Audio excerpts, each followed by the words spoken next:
Okay, question number 14. So we have this 5-mark question on circle theorems. So we have this diagram here. A, B, C, D, and E lie on the circle. So A, B, C, D, and E are points on the edge of this circle. FG, that's this line here, is a tangent to the circle at the point C. Angle BAD equals 110 degrees, so that's BAD here.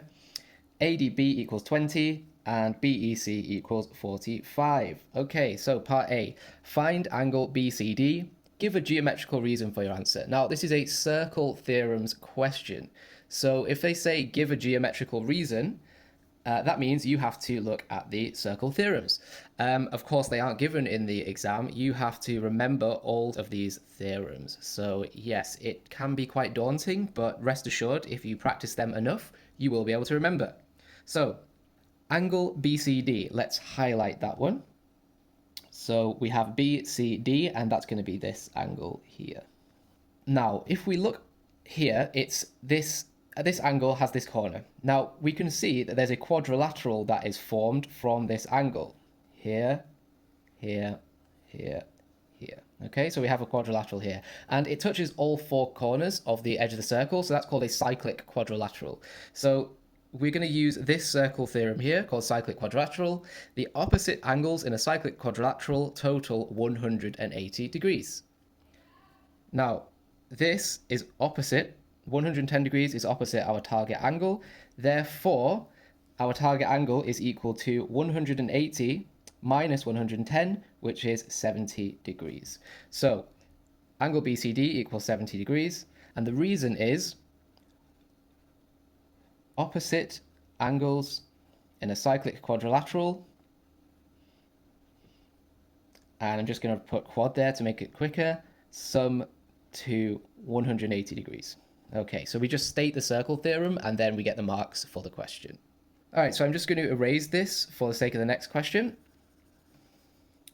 Find angle DBC. Okay, so let's go about this in a similar way. So DBC, first we're going to identify that that is this angle here. Okay, find angle DBC, and what we're going to do is see how we can target this angle. So let's recall that this angle is equal to 70 degrees.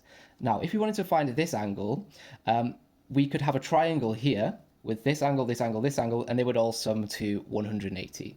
Now, is there a way that we can find this angle here? Well, if we highlight this angle as well, and we look over at our circle theorems, I can see that this shape is being generated here. It's kind of like a crown or a cat, right? These are the cat's ears. So what's happening here is we've got this cat ear shape forming, and I'll just highlight that.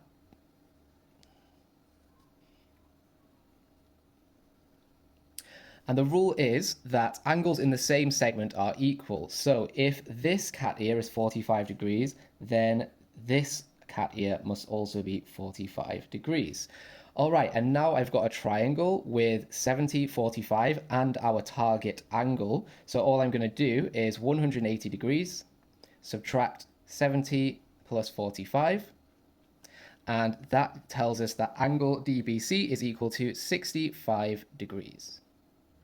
All right, so I'm going to erase again, and then I'm going to fill in the angles that we have found out already. So this is 70 degrees, and we just discovered that this was 65 degrees. All right, so lastly, find angle DCG. So looking at our diagram, DCG is here.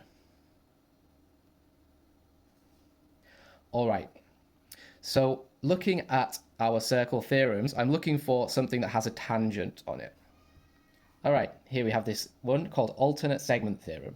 So what does alternate segment theorem say? Well, it basically says if you have an angle that lies between a tangent and a chord, then it's equal to the angle subtended by the same chord in the alternate segment, which is a very verbose way of saying you just have to take this angle and look at this one here, and those two are the same. Can you see? In this diagram, we have it here and here, and in this diagram, we have it here and here. So we already found out this one is 65 degrees, therefore this one is also 65 degrees.